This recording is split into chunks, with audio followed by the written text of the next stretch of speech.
such a long time. In all honesty, I've just been really tired. Work's taken it out of me. I think like the winter starting to creep in and it getting cold has taken it out of me. I've also just kind of felt like a bit bleh. My body just hates the winter. I hate the winter. I really don't like winter time. Mentally, I don't enjoy it. Like, everything bad, like really like worst times of my life kind of bad have happened in winter. Not to make this a down video, this is a fun video. But yeah, so that's why I really don't like winter in general. If you want to take a look at my hands, they look kind of like that one especially.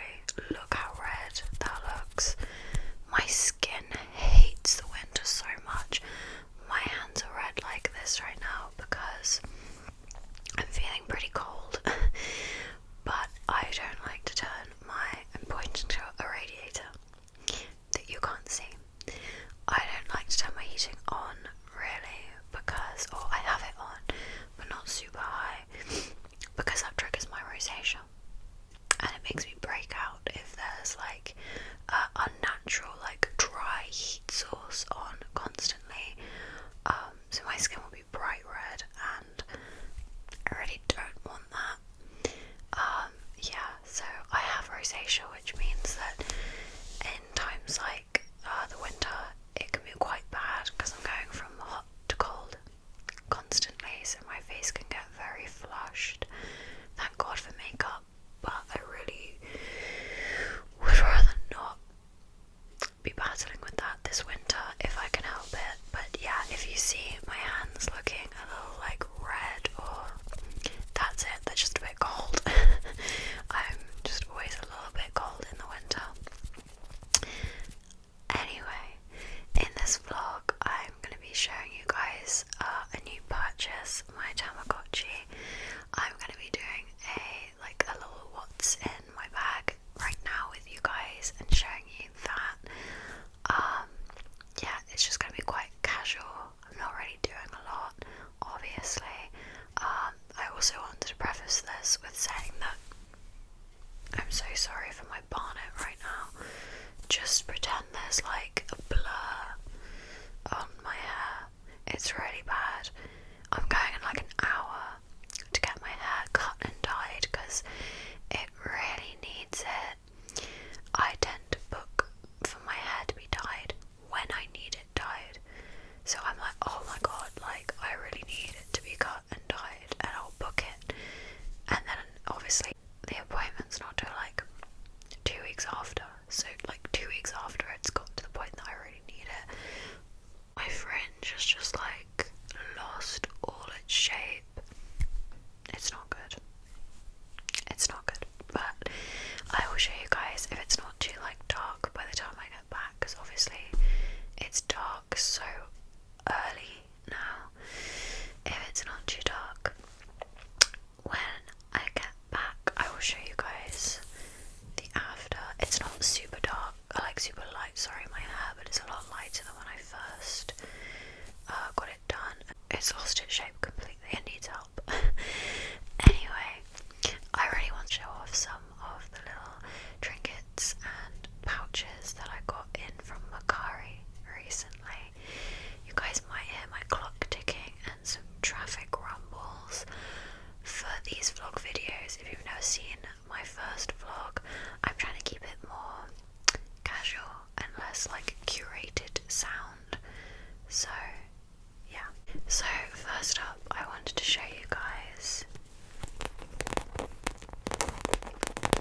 this pouch. This is a Tamagotchi 2006 like little bag. And then this adorable little pouch, a little apple, a little ghosty, and it's just so cute.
things, the hunger meter and the happy meter.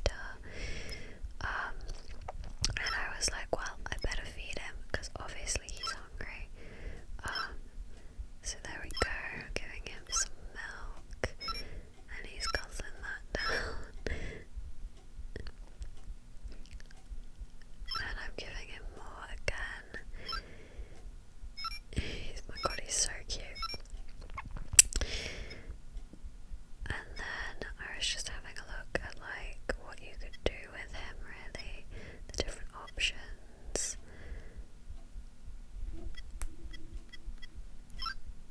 So I was having a look at what like items there are to use: cleaning robot and a rattle. So we use the baby rattle, which they really seem to like. And then I decided to give him a bath, or I said to go to the toilet, and obviously he didn't need to go. So instead I decided to give him a bath.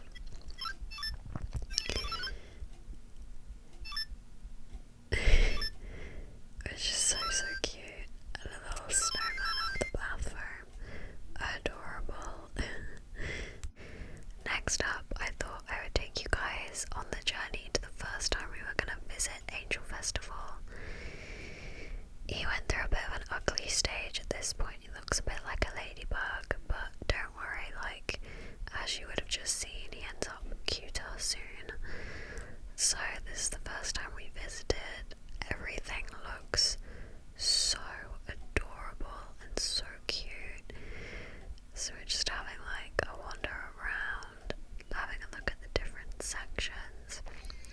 This is like the square festival section. And then they're saying a group of Taneshi are hanging out at the square. Let's go and see. So we go there, and there's like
I've just realised I don't have any jewellery on except for my earrings. I don't really tend to wear jewellery when I go to the hairdressers. But yeah, it's just like this clear inside pouch, and I'm not really sure what I'm going to put in there yet, but I've been wanting like some little bag pouches just to like split things up a bit more in my bags. So there's this one, and it's slightly bigger is this one, and this says Tama and Friends, who I guess are the little characters. I don't really like the noises bag makes, so I'm not really gonna touch it too much. And then there's the bag. It's so cute. So there's this one. You guys saw my new bag in my bag sort out in my last vlog, but I wanted to share it with you guys again and what I've done with it. So I've got Miko, I think is how you say the like brand name, or Mikiko, and this is Latte, who's one of the little bear characters. I've got a little keyring of her on here. She's so cute. She's got a little blush nose and little heart like foot pads and a little bow. And then I've also got this little like, I wonder if this was from like a gachapod or something. It might be a bit big to be from a gachapod, I'm not sure. This is a little like latte keychain, and you can actually open the back and put it in.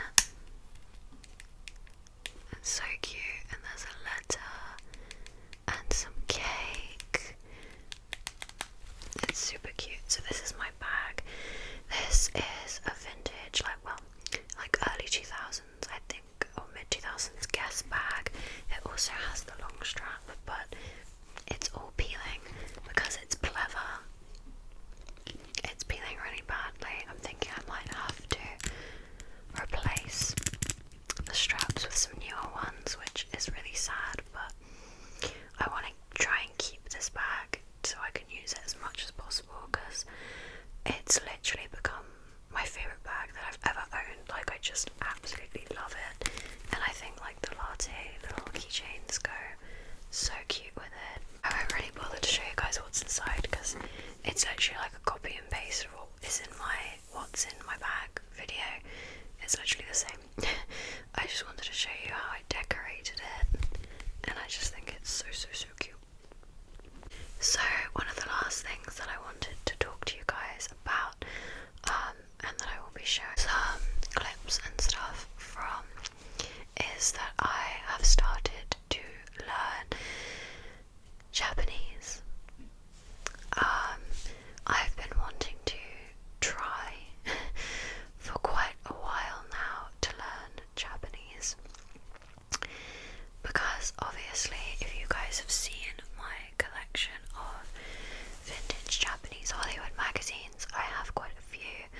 I also, me and my partner, collect a lot of vintage like Japanese only video games, so games that were never released in English that I would really like to be able to enjoy. And for me, I think I felt like I'm floundering a bit at the moment. My YouTube and my TikTok are obviously big hobbies for me, but they often revolve around things that I'm purchasing, and it's gotten to the point where I was like, I'm just like buying too much. Of course I only buy second hand, but I was still kind of like, I'm still buying on a too much of a regular basis, like vintage had become. One second, there's a cat in here, so he might make quite loud noises. He's very vocal.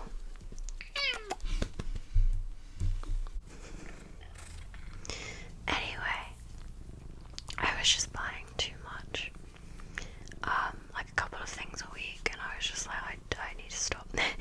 But I don't really have any other hobbies like vintage collecting, aka buying.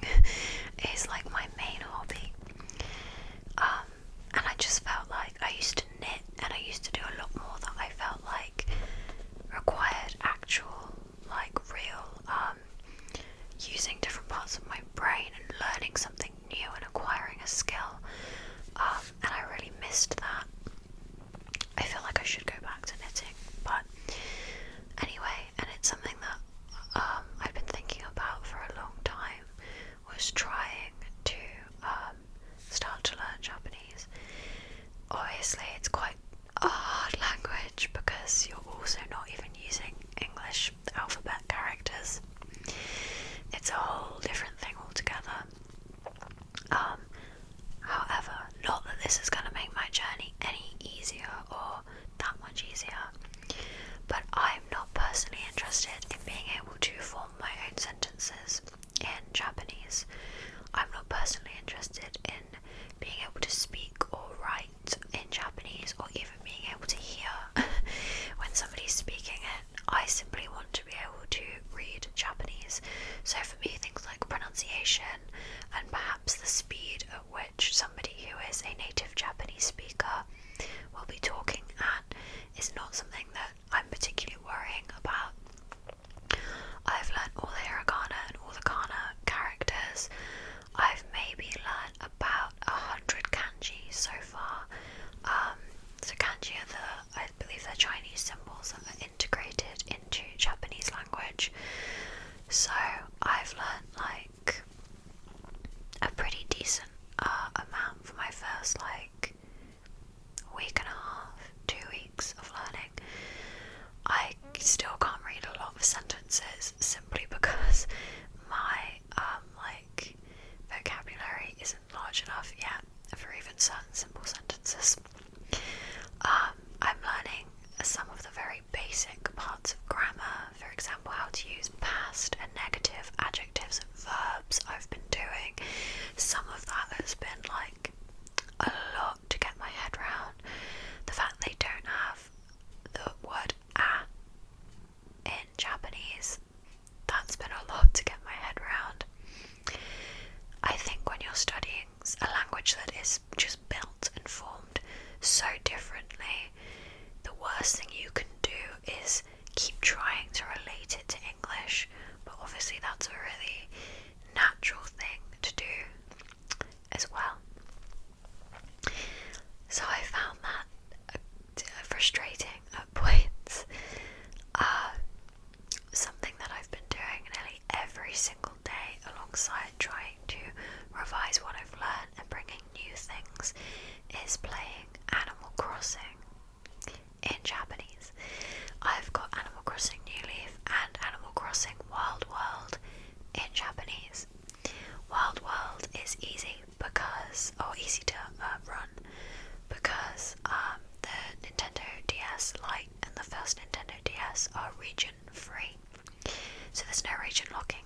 The Nintendo 2DS and 3DS, however, have region locking, but I have a Japanese Nintendo 2DS.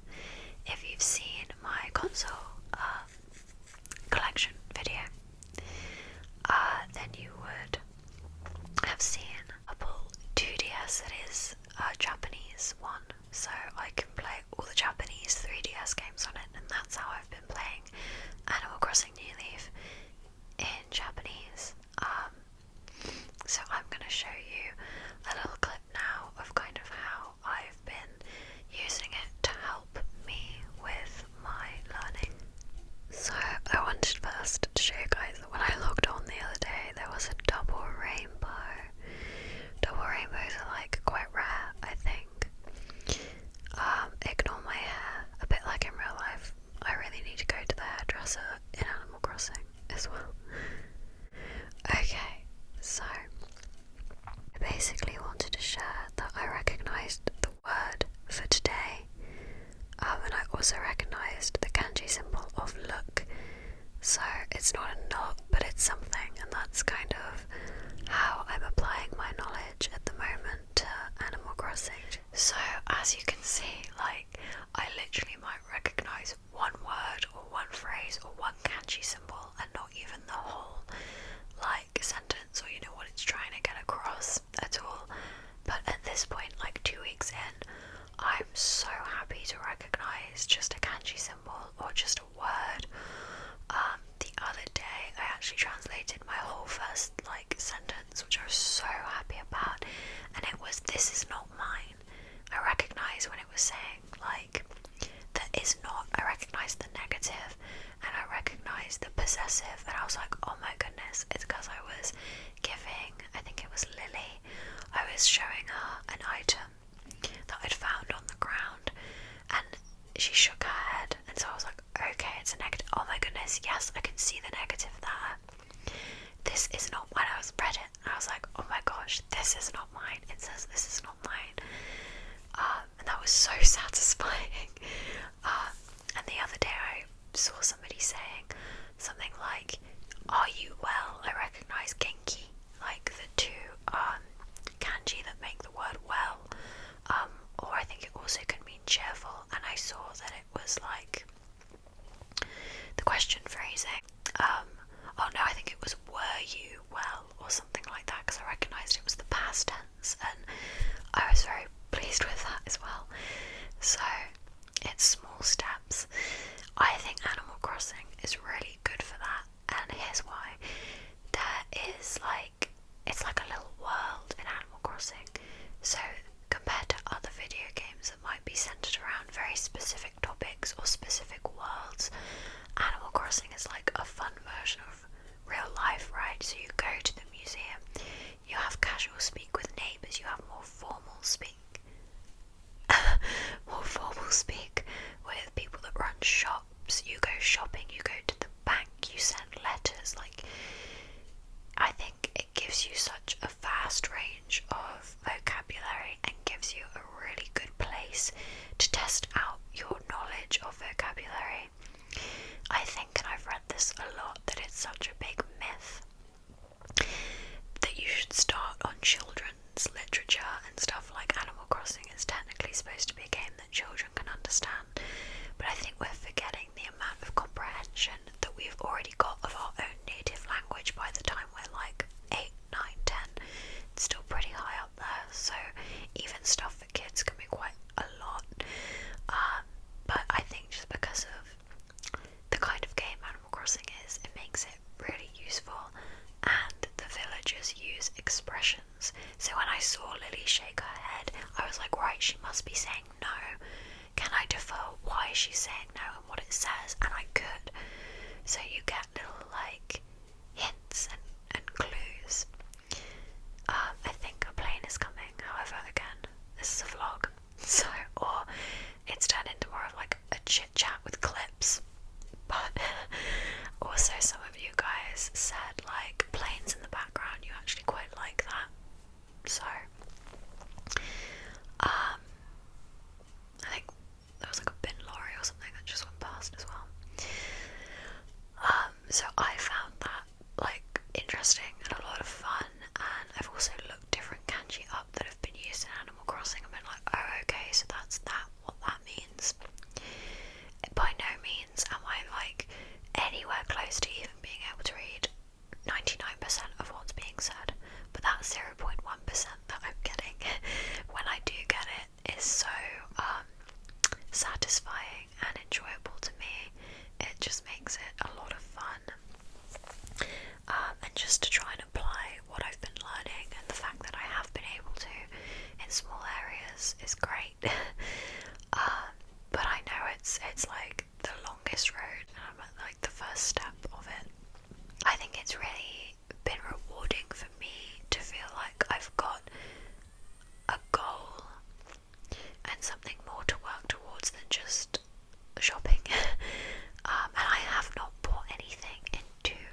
So here is my new coat. It's so cute.